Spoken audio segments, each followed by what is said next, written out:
बिस्मिल्लाहिर्रहमानिर्रहीम। अस्सलामु अलैकुम। Welcome to Qurtuba education. This is Imran Khan Panizai. Dear students, हम लोगों ने केमिस्ट्री में बहुत सारे फर्स्ट चैप्टर में बहुत सारे टॉपिक्स पढ़ लिए थे। आज का जो हमारा first chapter introduction to chemistry का लास्ट टॉपिक है। लास्ट 2 टॉपिक्स आप कह लीजिएगा उसे। एक का नाम है, आज हम 2 ही चीज़ें इंपॉर्टेंट चीज़ें पढ़ेंगे। एक हम मोल पढ़ेंगे और दूसरा हम एवोगैड्रोस नंबर पढ़ेंगे। ठीक है, कि मोल क्या होता है और एवोगैड्रोस नंबर क्या होता है। सबसे पहले हम मोल की तरफ आएंगे कि मोल्स क्या होते हैं। मोल्स का जाहिर सी बात है, जब भी आप साइंस में किसी भी चीज़ को पढ़ते हो तो आप बेसिकली फ़र्स्ट ऑफ ऑल उसकी इंट्रोडक्शन करते हो, डेफिनेशन करते हो। तो मोल की डेफिनेशन बहुत ही आसान सी डेफिनेशन है। आप आसान अल्फाज में ऐसा कहेंगे कि व्हेन एटॉमिक मासेस, ठीक है, मॉलिक्यूलर मासेस, फार्मूला मासेस और आयोनिक मासेस, ठीक है, ये जो 4 चीज़ें हैं हमने केमिस्ट्री में पिछले बेसिक डेफिनेशंस में हमने ये सारी चीज़ें पढ़ी थी। When atomic masses, molecular masses, formula masses और आयोनिक मासेस और expressed in terms of grams, और expressed in terms of grams. जब आप इन सारी चीज़ों को, एटॉमिक मासेस को, मॉलिक्यूलर मासेस को, फार्मूला मासेस को और चौथा आपके पास आयोनिक मासेस को, जब आप इन सब चीज़ों को ग्राम्स में रिप्रेजेंट कर लेते हो तो उन ग्राम में रिप्रेजेंटेशन को आप लोग फिर उस सब्सटेंस का एक मोल कहते हो। फॉर एग्ज़ाम्पल, अगर आप किसी भी एटम का हम एग्ज़ाम्पल ऐसा लेंगे कि फॉर एग्ज़ाम्पल मैं आपको हर एक का अलग अलग से एग्ज़ाम्पल दूंगा। ठीक है, बेसिक डेफिनेशन तो आप लोगों को समझ आ गया कि when atomic masses, molecular masses, formula masses are expressed in terms of grams or called as 1 mole of that substance। ये तो उसका बेसिक डेफिनेशन हुआ। अब हम आते हैं first of all atomic masses पर। मैं आपको एग्जांपल दूंगा यहाँ पे ऑक्सीजन का। ठीक है, ये ऑक्सीजन एक एटम है। ऑक्सीजन का एटॉमिक मास हमारे पास 16 एटॉमिक मास यूनिट है। ठीक है, हम इस सारी मासेस को हम लोगों ने पीछे पढ़ा हुआ था, हम इन मासेस को एटॉमिक मास यूनिट में रिप्रेजेंट करते हैं।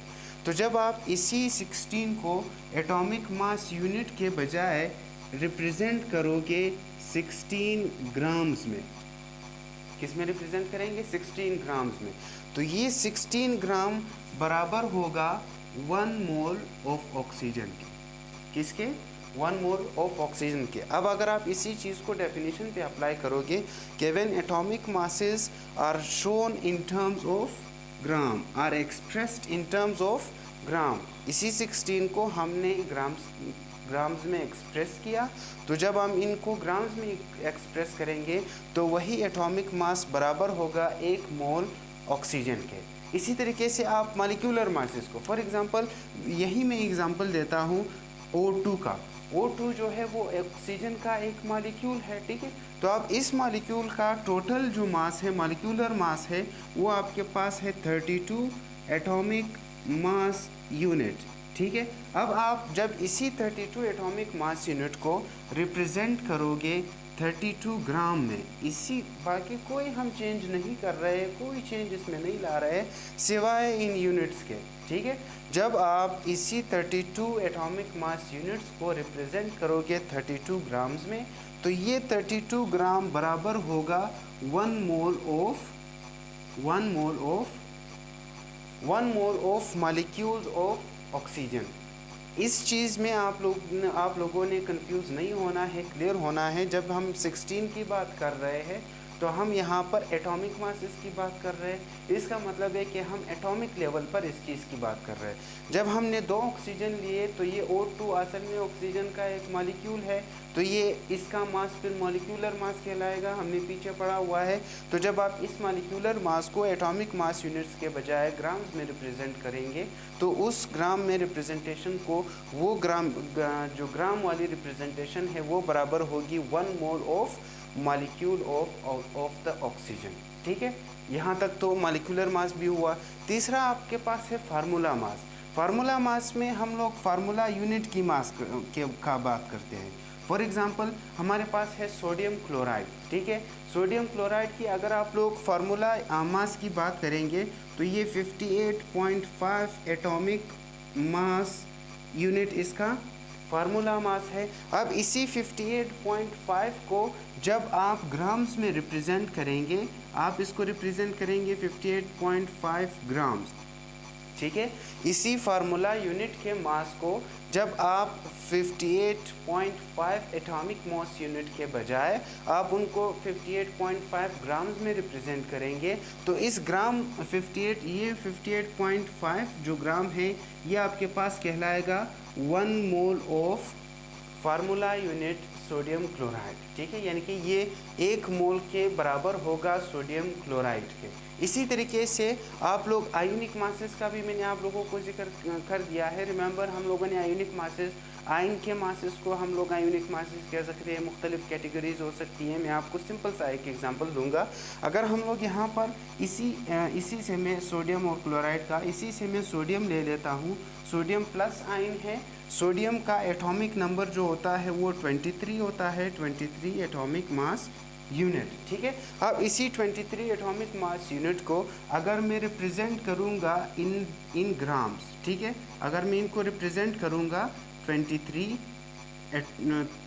ग्राम्स में, तो ये जो 23 ग्राम होगा ये आपके पास कहलाएगा 1 mole of ionic sodium, 1 mole of ionic sodium.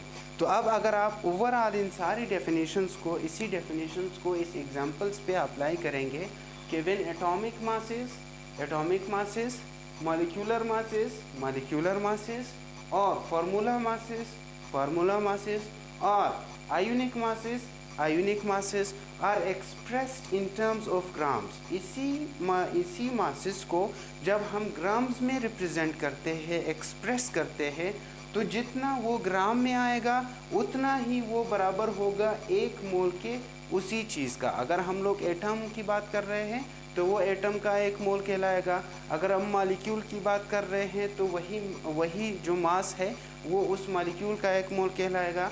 अगर हम फार्मूला यूनिट की मास की बात कर रहे हैं तो वही मास जो है वो उस फार्मूला यूनिट का 1 मोल कहलाएगा। अगर हम आयोनिक की बात कर रहे हैं तो वही मास जो है वो उस आयन का 1 मोल कहलाएगा।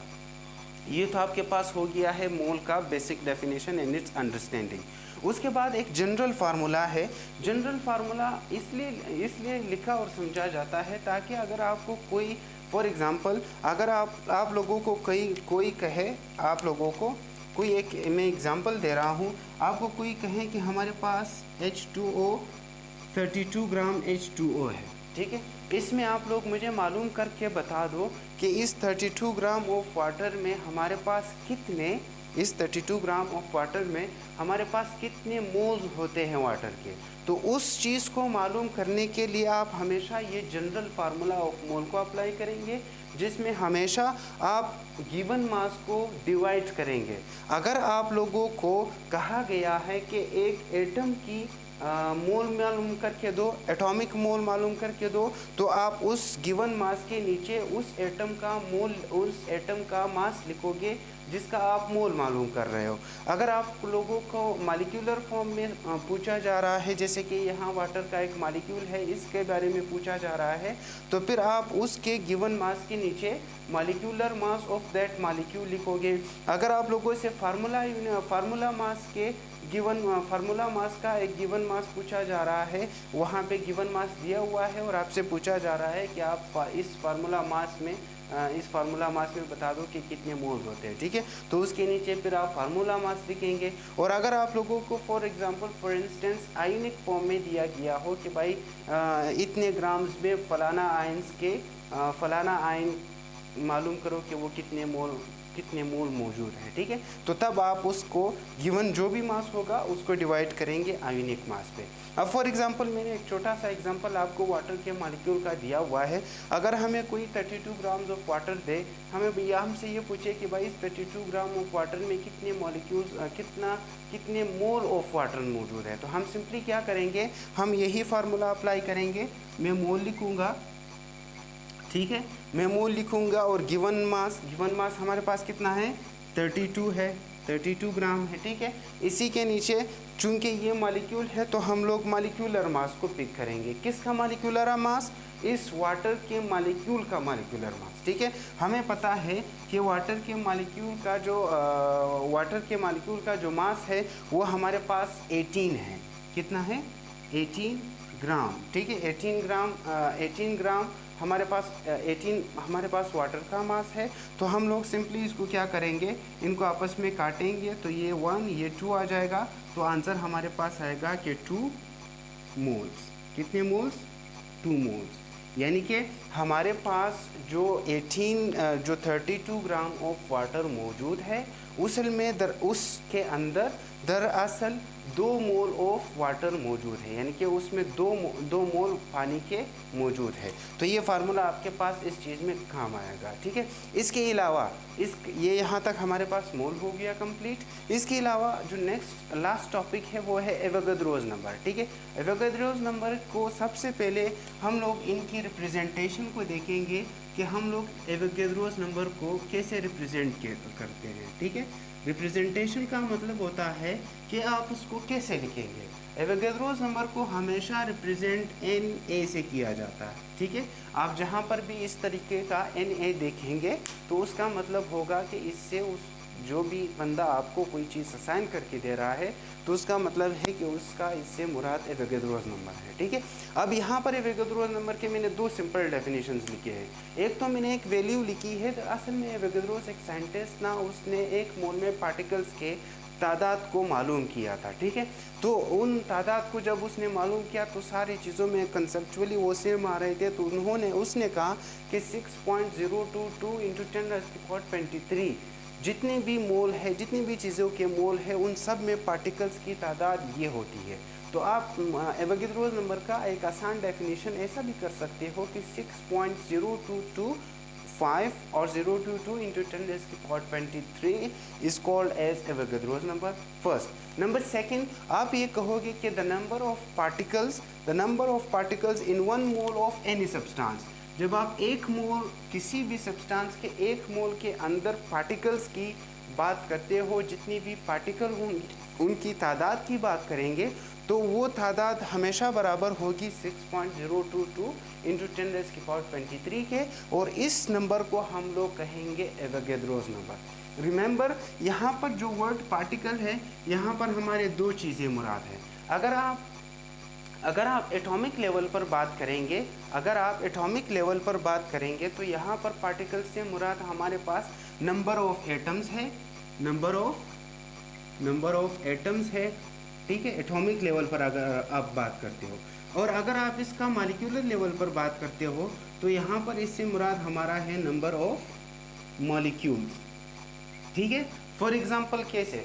फॉर एग्जांपल हमारे पास, वही मैं आपको ऑक्सीजन का एग्जांपल भी यहाँ पे एटॉमिक लेवल पे दे देता हूँ कि हमारे पास ऑक्सीजन है, ठीक है।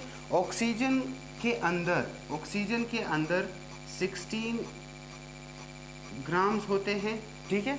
ऑक्सीजन के अंदर, यानी कि ऑक्सीजन का जो एटॉमिक नंबर है मैं मोल में उसको चले पहले हम लोग इसको एटॉमिक मास यूनिट में रिप्रेजेंट करते हैं।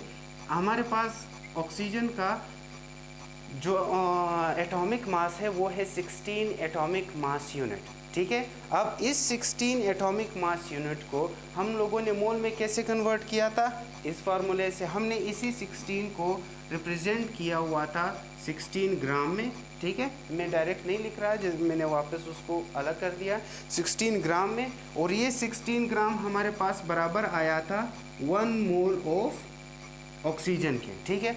अब जब हम 16 ग्राम ऑफ ऑक्सीजन एटम लेंगे तो इस 16 ग्राम का लिटरली मतलब होता है 1 मोल ऑक्सीजन का 1 मोल, ठीक है। तो इस 16 ग्राम में पार्टिकल्स की तादाद, पार्टिकल्स में चूंकि हम यहाँ पर एटम की बात कर रहे हैं, तो इन 16 ग्राम ऑक्सीजन में एटम मतलब पार्टिकल्स, एटम्स की तादाद जो होगी वो होगी 6.022 इंटू 10⁻23, ठीक है। समझ आ रहा है? दूसरा मैं आपको दोबारा बता रहा हूँ कि हमने ऑक्सीजन का एग्जांपल लिया। ऑक्सीजन में का एटॉमिक मास होता है 16 को हमने कन्वर्ट किया एक मोल में, जो 16 ग्राम है इसका वो एक मोल के बराबर है। तो यही इस एक मोल में, एक मोल ऑफ एक ऑक्सीजन के एक मोल के अंदर जो पार्टिकल्स की तादाद है, पार्टिकल्स से हमारा मुराद नंबर ऑफ एटम्स है, जो नंबर ऑफ एटम्स होंगे 16 ग्राम में ऑक्सीजन के, उस नंबर ऑफ एटम 6.022 इंटू 10⁻23 के बराबर होंगे। ठीक है, ये तो एटॉमिक लेवल पर बात होगी। अगर आप उसको मॉलिक्यूलर लेवल पर कहेंगे, तो अगर मैं आपसे पूछूं कि वाटर का मैं आपको एग्जांपल देता हूँ मॉलिक्यूल के लिए, तो वाटर का हमारे पास ये वाटर है, इसका जो मॉलिक्यूलर मास है वो है 18 एटॉमिक मास यूनिट। ठीक है, उसका मॉलिक्यूलर मास कितना है, 18 एटॉमिक मास यूनिट। इसको हम लोग मोल में कन्वर्ट करते हैं तो ये 18 ग्राम आया, और यही 18 ग्राम बराबर है 1 मोल के। ठीक है, अब यहाँ पर हम ये कह रहे हैं कि किसी भी मॉलिक्यूलर स्पीशीज़ के एक मोल के अंदर, उसके एक मोल के अंदर, एक मोल से हमारा वापस वही मुराद है कि तकरीबन उसके 18 ग्राम। ठीक है, उसके 18 ग्राम। तो पानी के एक मोल से मुराद 18 ग्राम। 18 ग्राम पानी में आपके पास पानी के मॉलिक्यूल्स की तादाद किसके बराबर होगी, 6.022 इंटू 10⁻23। ठीक है, तो एवोगैड्रो जो साइंटिस्ट था उसने इस फैक्ट को जो है वो फाइंड आउट किया था, इसीलिए जो ये 6.022 इंटू 10⁻23 है ये कांस्टेंट रहता है for 1 mole of all the substances. इसकी अगर आप बहुत ही आसान अल्फाज में एक मिसाल लेना चाहोगे, तो अगर मैं आपको कहूँगा मेरे पास 1 दर्जन मार्कर है, तो 1 दर्जन से हमारा मुराद है कि मेरे पास 12 मार्कर है। अगर मैं आपको कहूँ कि मेरे पास 1 दर्जन केले हैं, तो मैं आपको डायरेक्टली ये पता चलता है कि भाई 1 दर्जन केलों से मुराद सर का 12 केले हैं। ठीक है, इसी तरीके से अगर मैं आप लोगों को कहूँगा कि मेरे पास 1 मोल ऑफ ऑक्सीजन एटम्स है, तो आपके पास ये कॉन्सेप्ट आ जाना चाहिए दर्जन की तरह कि सर जो है 6.022 इंटू 10⁻23 पार्टिकल्स की बात कर रहा है, एटॉमिक पार्टिकल्स की। और अगर मैं आपको कहूँ कि मेरे पास 1 मोल ऑफ वाटर मॉलिक्यूल है, तो आपको डायरेक्टली उसी तरीके से 1 दर्जन के तरीके से समझ आ जाना चाहिए कि सर के पास 6.022 इंटू 10⁻23 आपके पास सर के पास उसमें वाटर मॉलिक्यूल मौजूद है। तो ये जनरल कॉन्सेप्ट है, और ये दर्जन के साथ आप उसको दर्जन के कॉन्सेप्ट के साथ आप उसको कंपेयर करके बहुत ही ईजिली अंडरस्टैंड कर सकते हैं। Thank you all very much for watching us. Keep watching our YouTube channel. अपना बहुत सारा ख्याल रखिएगा। जो भी क्वेश्चन होगा आप बिला झिझक हमसे पूछ सकते हैं, हम कोशिश करेंगे आपको उसका जवाब वक्त पे दे दिया करें। Thank you all very much. अल्लाह हाफिज़।